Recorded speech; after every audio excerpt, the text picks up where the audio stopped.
on, everybody? Welcome to today's installment of Mike's Vehicle Vlogs, and I want to thank you so much for joining me today.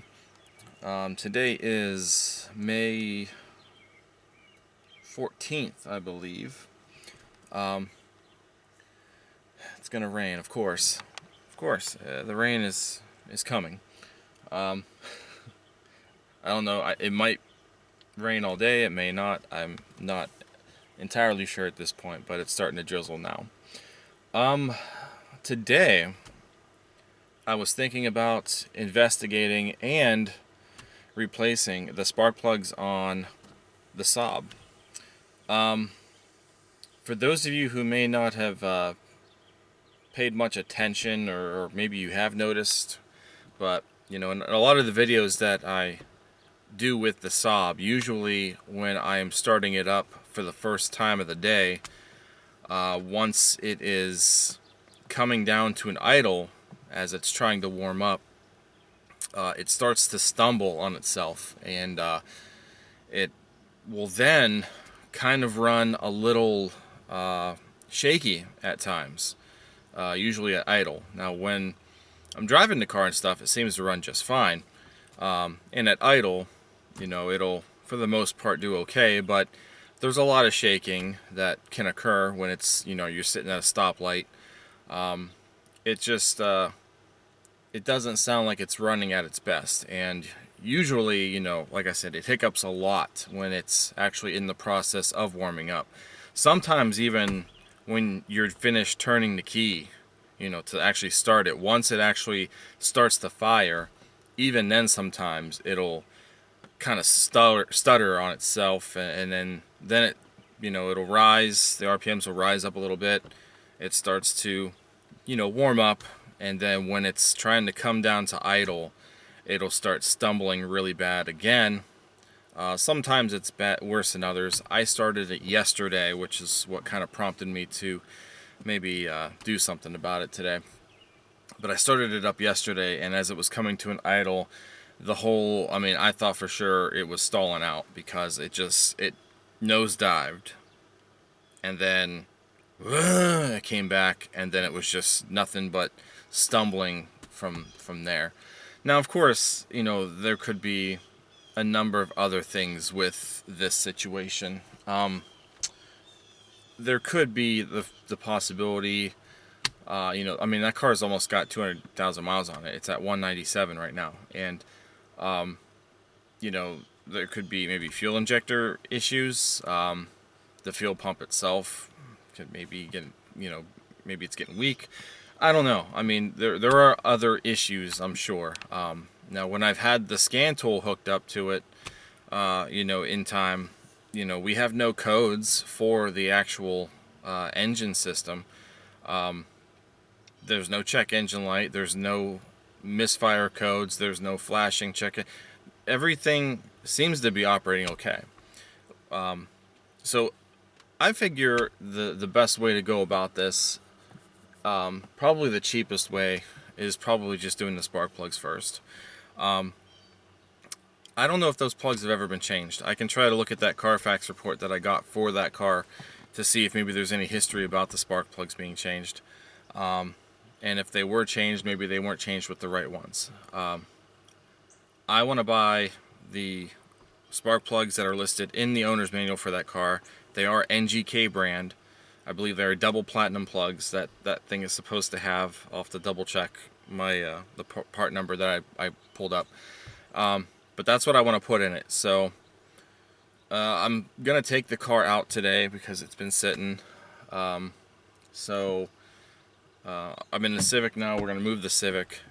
We're gonna go to the Saab, and we're gonna start it up, and hopefully I can get a good duplicate of what it did to me yesterday. Like I said, it really had a hard time yesterday when it was warming up.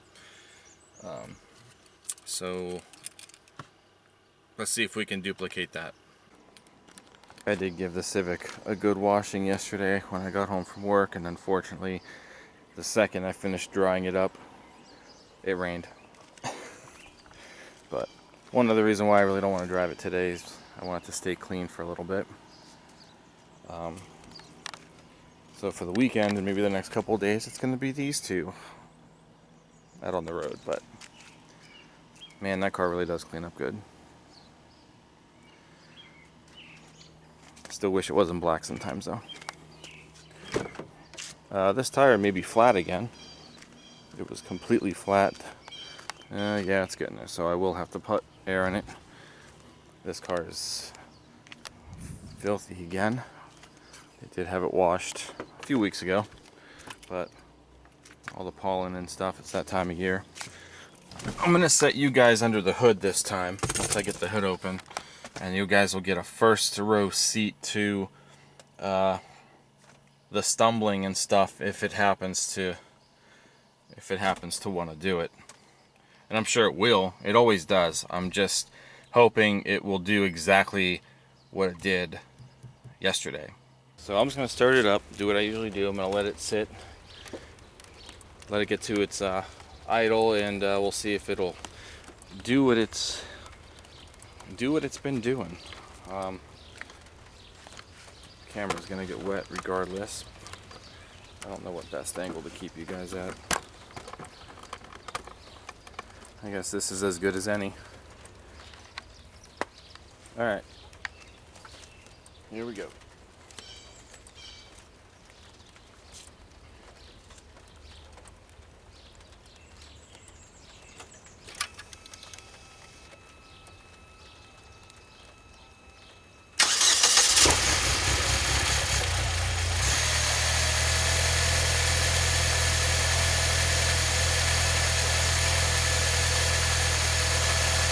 So you can kind of see just as it was starting up, it was kind of sputtering already.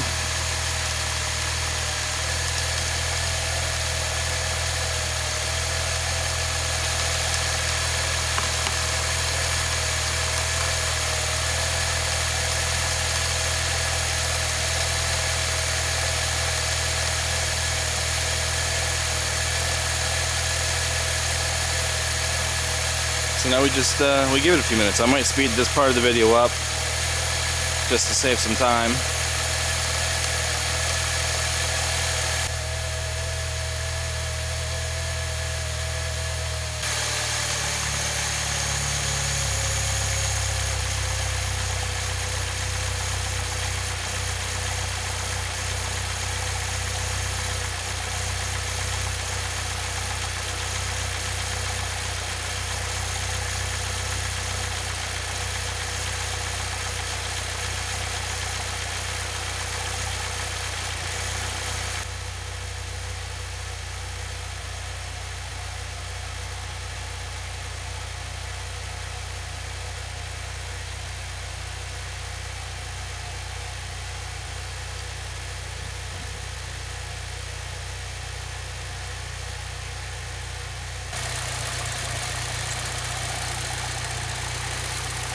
Alright, so it would have done it by now. It was usually within the first couple minutes of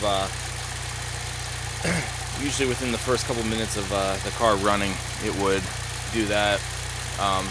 You can kind of tell here and there where it sounds like it's, especially since this car's got a deeper exhaust, you can kind of hear the exhaust stumbling a little bit. But yeah, it really didn't do, unfortunately, what I was hoping it would do. But when I started it when I started it up, and you kind of heard it stumbling before it actually got to running, that's almost what it does. It's almost the exact same thing, just during its idling process. It just wants to stutter. So I'm gonna start with spark plugs. Since it's raining right now, I probably will not be doing it now until it stops raining. But yeah, other than that, I guess that's really it. So I gotta track down those spark plugs. I do have a couple of other errands I gotta do, so we'll probably I'll drive this, bring it home, and then wait for the rain to stop, let the engine maybe cool off a little bit before we touch those plugs. But yeah, it's definitely doing a little bit better now than it was yesterday. So I don't know. I really don't know. Hopefully the plugs will take care of it. If not, then I don't know. Honestly, I might just let it go. I really don't know if it's really worth tracking that issue. You know, I mean, it might, depending on what it is. So I guess we'll see. We'll see what happens. But we're gonna start with plugs. For the first time ever, I am actually behind a Carvana tow truck. So somebody was either getting a truck or they sold their truck to Carvana. I've never seen one of them in person before. We don't really have any of them. I know I made a video talking about Carvana quite a few years ago before everybody started hating them, but that's the first time I've seen one in person. Just thought that that'd be interesting. Hey, honey. Hey.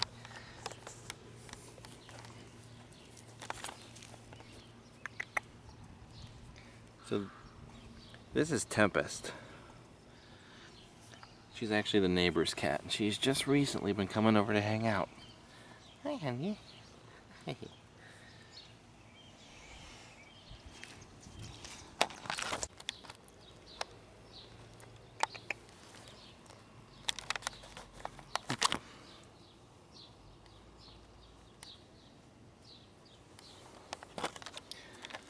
All right.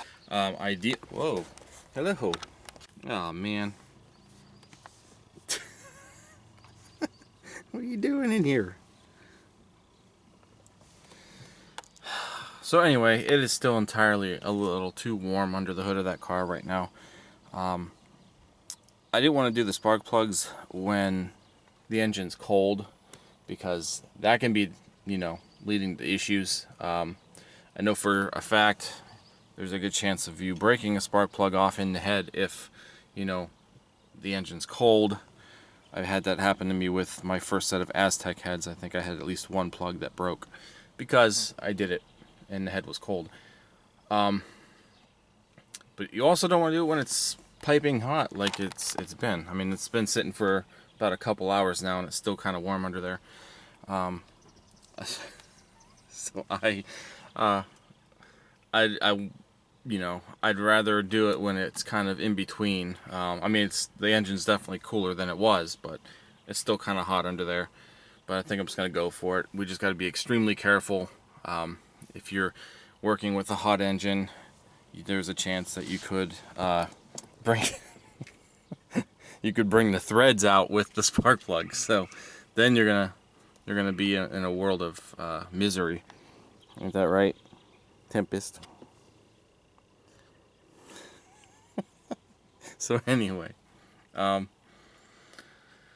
I think I'm gonna let it sit for a little while longer. I brought the plugs in here. My plan was to check the gap on them because they should be pre-gapped already, but never hurts to double check them. Also want to make sure that there's no damage to the new plugs, because that would be bad also. And then, like I said, I'll wait just a little bit longer and we'll get under there and start tearing everything apart. Okay? Okay, so these are the exact part number, exact plug that is listed in the owner's manual to this vehicle. So we are going with OEM plugs. Is it going to be worth it? Hope so. For a car that's got almost 200K on it. Now the spark plug gap on this particular car is, try to get one of these. 0.95 of a millimeter.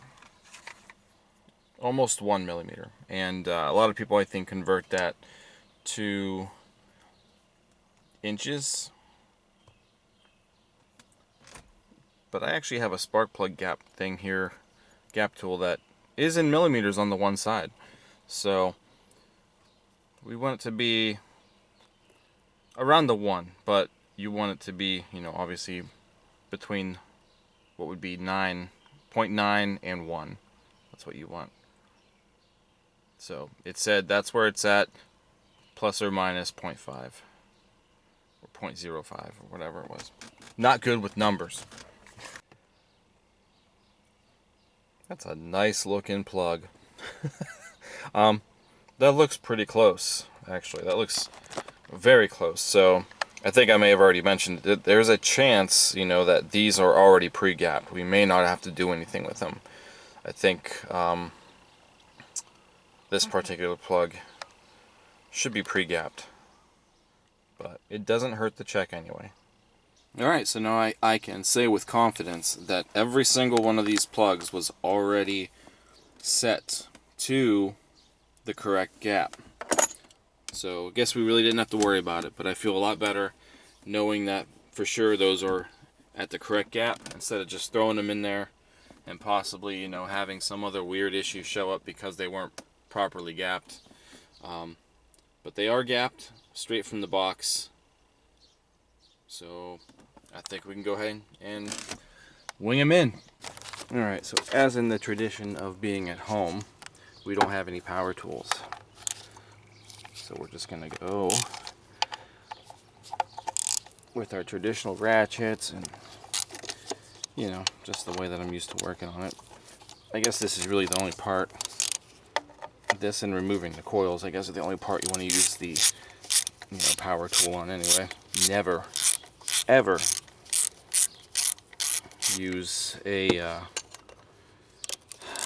impact or any motorized tool to remove spark plugs, especially when going in anyway. You can maybe get away with taking them out with one of them, but I still wouldn't trust it. But, you know, never go in with you know, power tool. So these are a T30 for this little cover that hides the coils and spark plugs.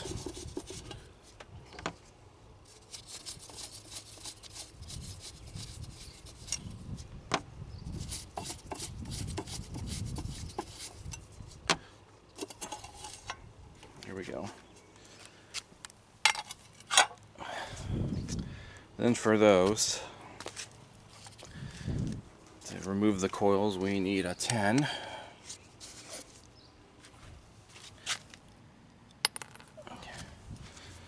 And this is probably the other thing that you want the impact for. I'm not unplugging the coils, so I'm not, you know, it doesn't really matter if I did unplug them and move them out of the way. It doesn't really matter what order they go in.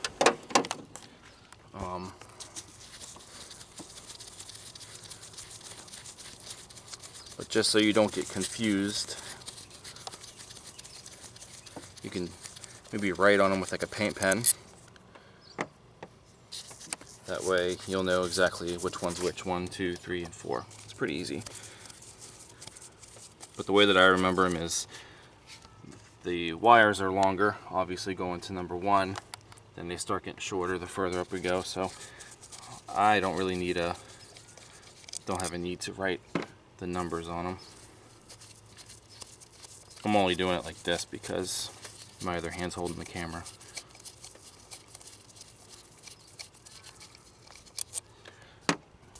And one more.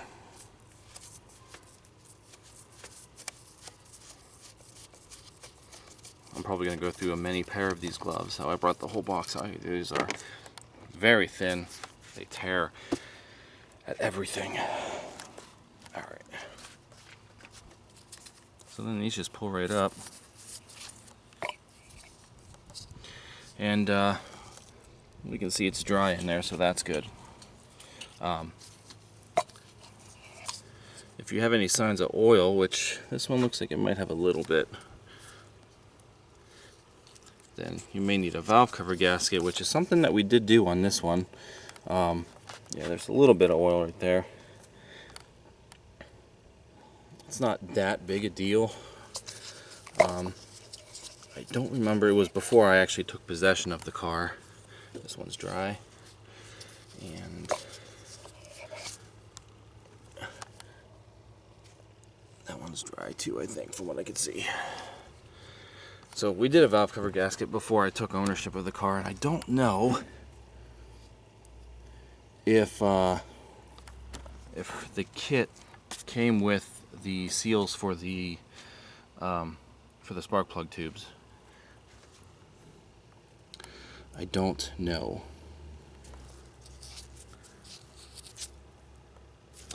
It could be old for all I know, who knows, but it's not bad. So I'm not going to worry about it.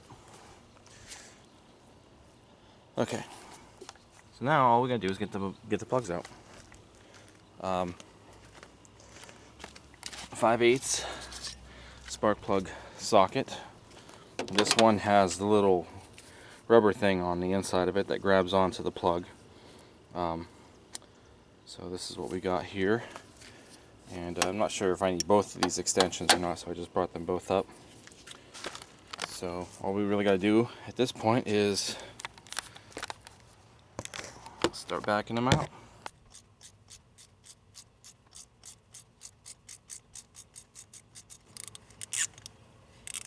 Like I said, I don't know if these have ever been done.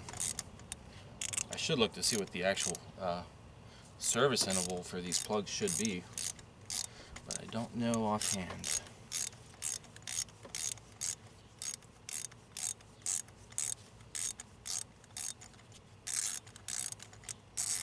Here we come.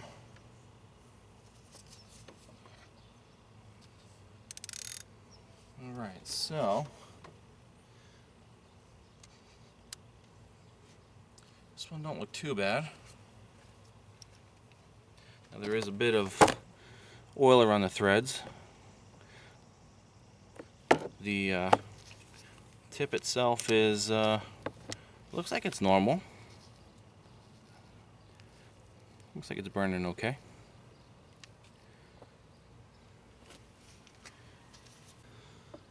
The oil around the threads, it is essentially an Ecotech engine, so they do eventually lose oil through the pretty sure the piston rings end up going bad. So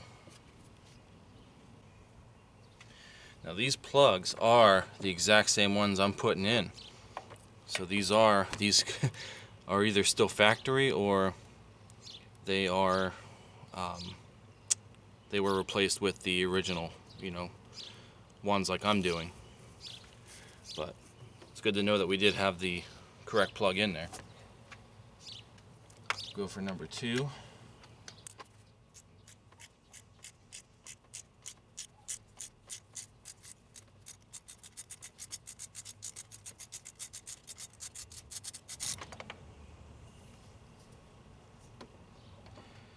Whoa, same thing for number 2. Now this one's actually got oil dripping off of it, so that is a lot of oil there. The tip itself don't look bad. The tip itself looks pretty good. So all of that is from the that tube seal leaking. All that oil there. But don't look bad otherwise. Looks like it was burning pretty normally.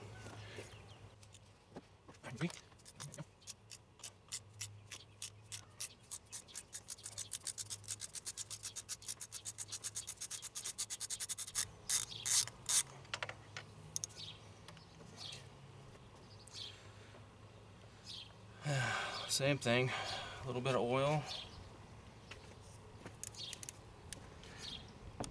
Tip still looks pretty decent though. Like I said, I don't know how old these are. I expected them to be worse, so they may actually have been replaced at one point. I don't think my stepsister did it when she owned it.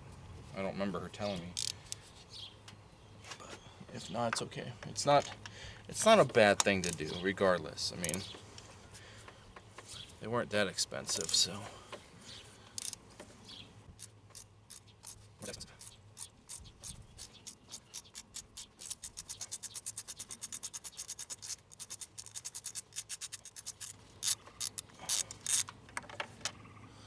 And the last one. This one looks the cleanest of them all, like as far as the threads go.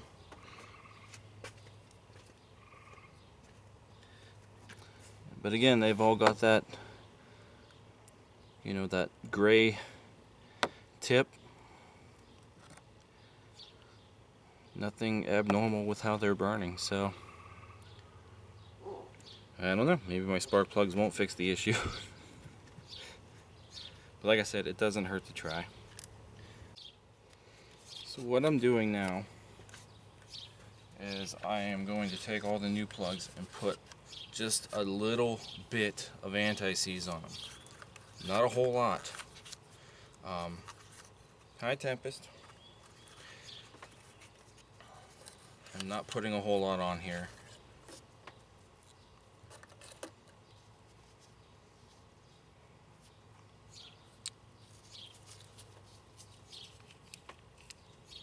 I hate this stuff, to be quite honest. It didn't open, did it? Oh, no. Of course it did not.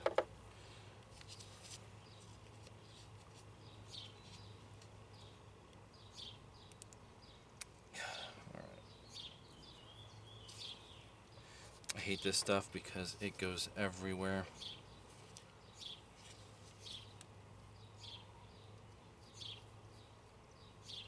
That's all I'm doing for that one. So now we're going to put this in number 1. We are going to start it by hand. Probably should have put this in the socket first, but there we go. Down it goes. It's already in front. It's nicely.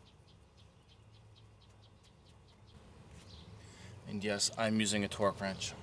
So some people will say just snug them up enough to where, they feel like they're stopping and snugging. But the engine's also still warm. So, oh geez. I can't turn anything with these gloves. There we go. Now the owner's manual actually said 20 foot-pounds for these spark plugs.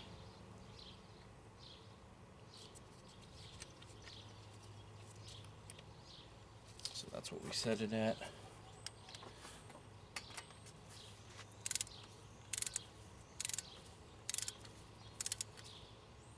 It's getting tight.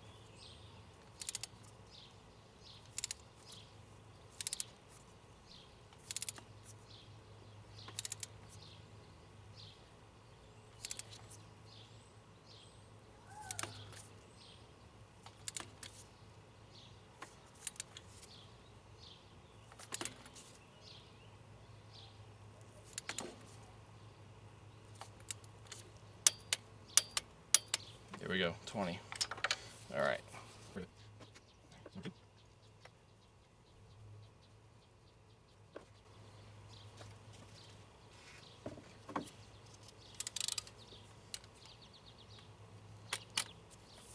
Again, 20 foot-pounds. Still kind of nerve-wracking.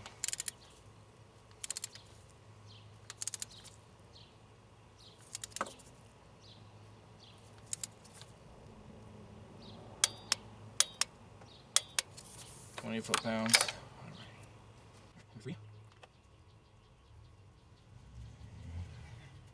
There's our hole in the glove. Hopefully we don't make skin contact with the anti-seize, because that'll be on me for like the next year. 20 foot-pounds.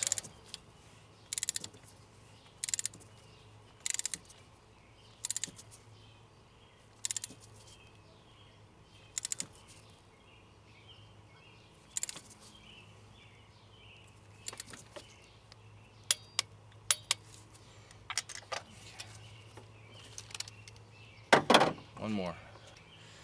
All right, last one.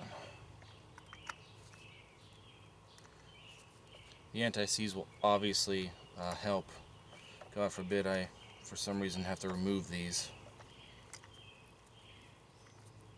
again.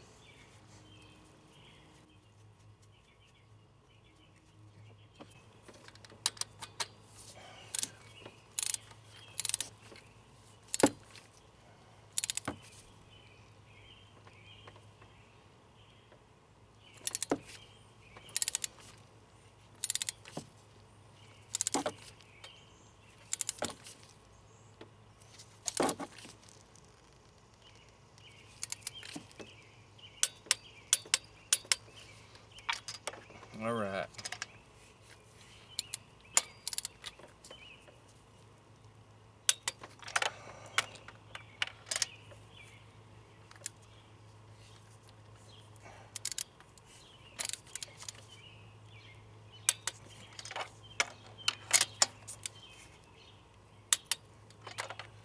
Alright, so they are all set to 20. This will help prevent like moisture and stuff. I just put a little dab inside.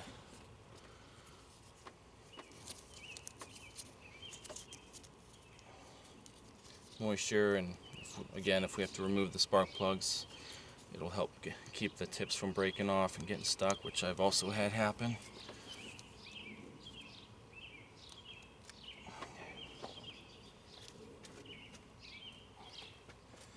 Alright, so now we can go back.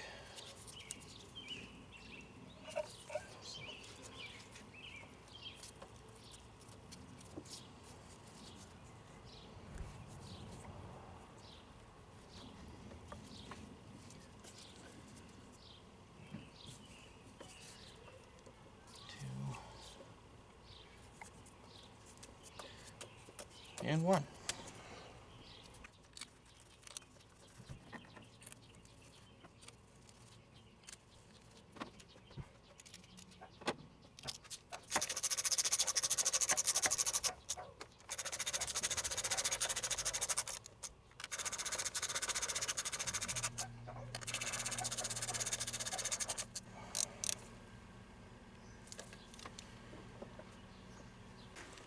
Alright, so that's it. So we've got all of our plugs in, all of our coils in. There's actually, I think those are 15 foot-pounds for the coil bolts, if I'm not mistaken, but I mean those, I just snug those up. Let's get any loose anti-seize off the car, because it'll make its appearance somewhere else that you don't want it to go. Alright, so before I put that cover back on, I think we're just going to go ahead and start it, see if we notice any kind of improvements, or if we made things worse.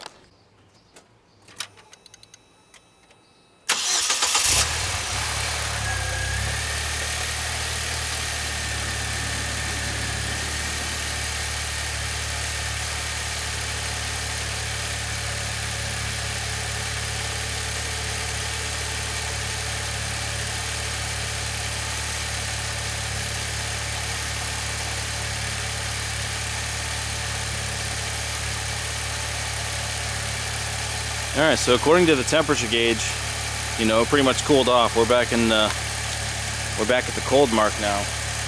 It's running a little over 1,000 RPM.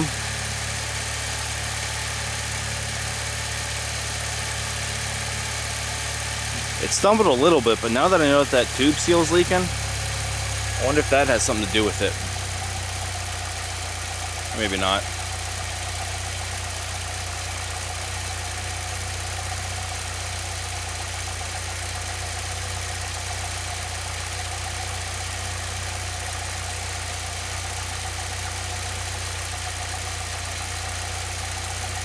Oh, it sounds pretty good to me.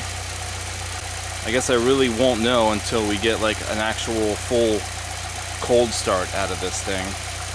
That may be the best time for it to do it, but I don't know, it stumbled a few times like I said yesterday. So it was really bad yesterday, even after it was warmed up. These are the worst gloves ever. You could see through them.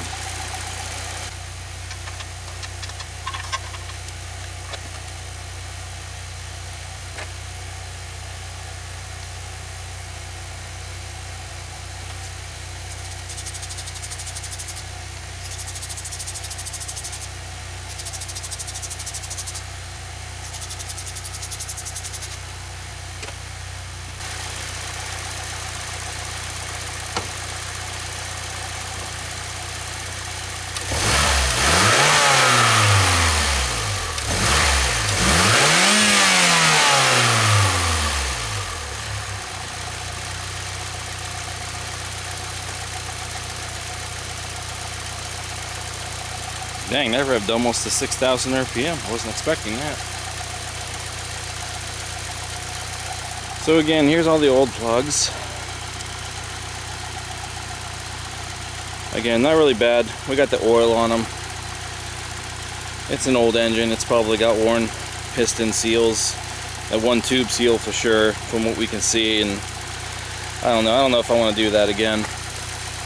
That valve cover thing, I might just let it ride out. Unless it's really going to start hiccuping, like on that cylinder or something, then I know that that's going to be the issue, and of course I'll have to take care of it. But for the most part, it is what it is.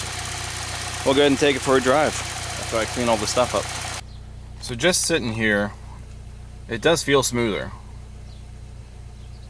She's already at operating temperature.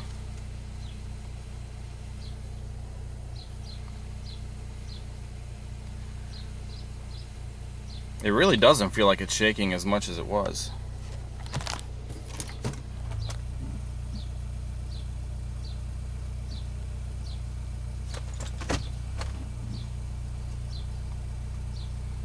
Yeah.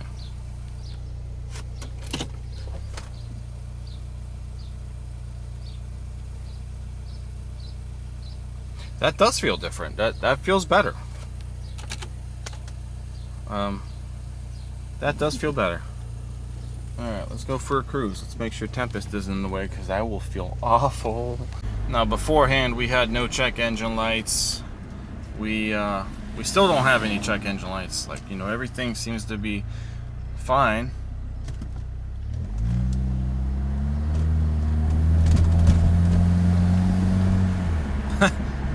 Wow, she may actually have a little bit of power.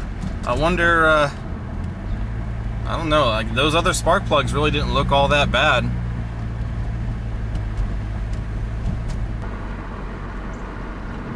Yeah, every stop so far has been pretty smooth. So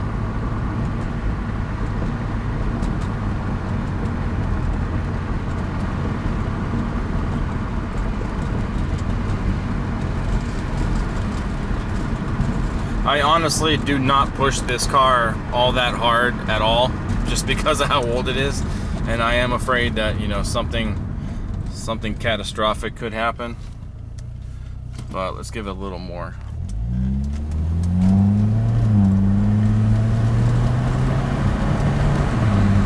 Wow. I don't know, I feel like it does feel a little stronger now. So there's that. Alright, here's our next stop.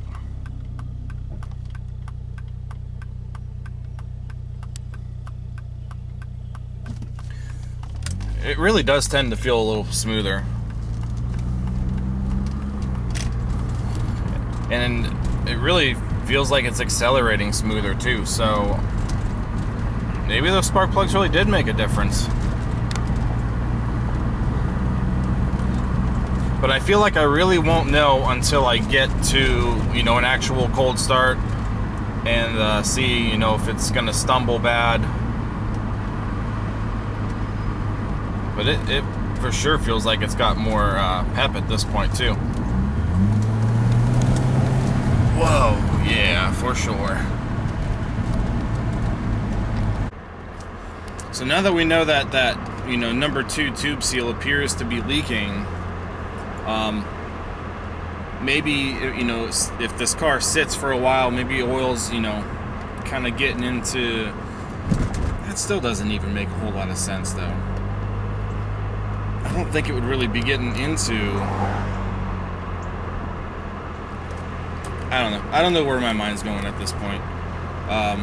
But I was thinking, you know, maybe number 2's flooding a little bit with oil, and when it's starting, that could be why it stutters a little bit. But that still doesn't account for the reasoning as to why it's starting to come down at an idle. It stumbles as bad as it does.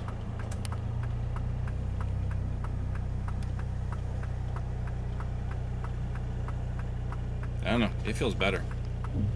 Alright, so we're back home after our test run.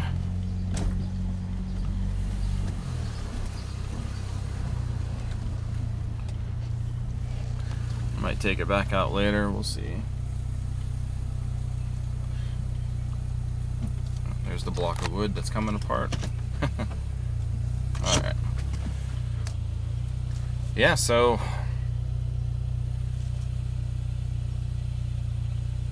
it seems to be okay. I think it's better. It's definitely, it feels like it's got more pep now. Now, as I said, you know, if it starts acting up again, or if the stuttering still continues while it's you know, warming up at idle and stuff, there's obviously something else wrong.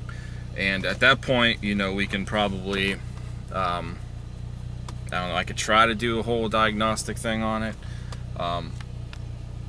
Could be kind of hard to do. The Alltel will only do so much with this car, and even then, you know, I mean, but, you know, just because of how old this car is, and, you know, I don't have all of the service history. I mean, I know that there's been quite a bit that's been documented on this particular car, but it coming up on 200K, you know, I thought maybe a good place to start would be the spark plugs, just in case they have never been replaced.